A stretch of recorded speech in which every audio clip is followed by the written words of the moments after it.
Operation सिंदूर भारतीय सेना का एक ऐसा ऑपरेशन जिसमें कई राज सामने आने लगे हैं। पाकिस्तान में जीत का जश्न मन रहा है, लेकिन सबसे ज्यादा जो क्रेडिबिलिटी खोई है वो है पाकिस्तान, और दूसरे नंबर पर है चाइना, और उसके बाद है अमेरिका।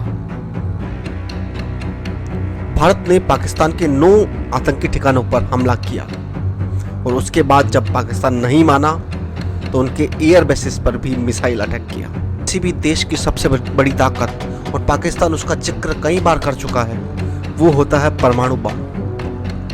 कोई भी लड़ाई हो, कुछ भी ऊंच नीच हो, तो सबसे पहले पाकिस्तान परमाणु बम की धमकी देता है। लेकिन इस ऑपरेशन सिंदूर के बाद किराना हिल्स की बात होने लगी है दोस्तों। इससे पहले किराना हिल्स का नाम बहुत कम लोग जानते थे, लेकिन जैसे ही ये ऑपरेशन हुआ उसके बाद लोगों के मन में, और जो भी न्यूज़ चैनल्स हैं वहाँ पर भी, और हर एक विश्व का जो समझदार लोग हैं वो किराना हिल्स की बात करना शुरू कर दिया। तो किसी भी देश के लिए ये सबसे बड़ी शर्मनाक चीज़ है कि उसकी जो खुफिया चीज़ें हैं, परमाणु बम उसने कहाँ छुपा रखे हैं, उसकी लोकेशन पर चर्चा हो रही है। अब आप देखिए कितना बड़ा ये धक्का लगा है पाकिस्तान को, जो कि उसने जहाँ पर परमाणु बम रखे हैं खुद के, उसकी चर्चा पूरा विश्व कर रहा है।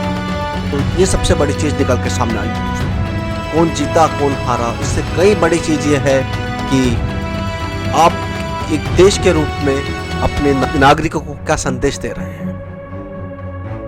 आपका जो परमाणु बम है, जो कि किसी भी देश की सबसे सिक्योर चीज होती है, कहां पर है ये देश के लोगों को ही पता नहीं होता है, और वो जो परमाणु बम कहां पर रखे हुए हैं उसकी चर्चा पूरे विश्व भर में हो रही है। परमाणु न्यूक्लियर रेडिएशन निकल रहे हैं, ये चर्चा हो रही है। तो इसका मीनिंग क्या है दोस्तों? इसका मीनिंग ये है कि ऑपरेशन सिंदूर भारत की तरफ से सफल रहा है। भारत ने कई जो ड्रोन्स आए थे उनको भी गिराया है, एक भी ड्रोन को हमला नहीं करने दिया। तो ये जो भी देश है दूसरी जिसने कोई भी चीज़ पाकिस्तान को भेजी है, वो सब इसमें सब सामने आए हैं। चाइना सेकंड नंबर पर निकल के सामने आया, एक्सपोज हुआ है। इस युद्ध के बाद चाइना के जो डिफेंस इक्विपमेंट है उनकी बिक्री बहुत सारे लोगों ने रोक दी है। उसके बाद तो अमेरिका ने जो इस प्रकार से बात कही है, सीज़फायर करवाया है, ये करवाया, ये सब लोग समझदार लोग समझते हैं दोस्तों कौन कहाँ पर क्या है। किसी भी युद्ध के बाद अगर कोई चीज चर्चा की जाती है कि युद्ध कौन जीता कौन हारा, पाकिस्तान वाले अपने खुद में ही जश्न मना रहे हैं, जबकि उनकी जो सिक्योर चीज़ किराना हिल्स, उसकी चर्चा पूरे विश्व भर में है। तो दोस्तों अगर आप उस नज़रिए से देखेंगे तो पाकिस्तान वाले कितना ही जश्न मना लें, वो एक फेलियर स्टेट में ही है। तो बस आपसे अनुरोध है दोस्तों कि चैनल को सब्सक्राइब कर लीजिए, वीडियो को लाइक कर लीजिए और शेयर करिए। इस प्रकार के वीडियो आपके समक्ष दस्ती न्यूज़ द्वारा समय समय पर प्रकाशित किए जाते रहेंगे। Thank you so much.